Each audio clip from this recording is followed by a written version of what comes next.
Hello, in front of me I've got Nokia G50. In this video I'll show you how to change Google Assistant voice. At the beginning enter Google app.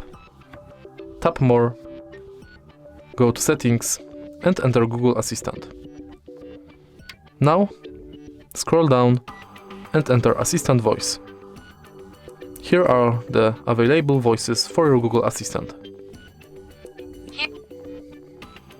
Here are the voices you can pick for your Google Assistant. If you like this voice and want me to keep using it, just stop here.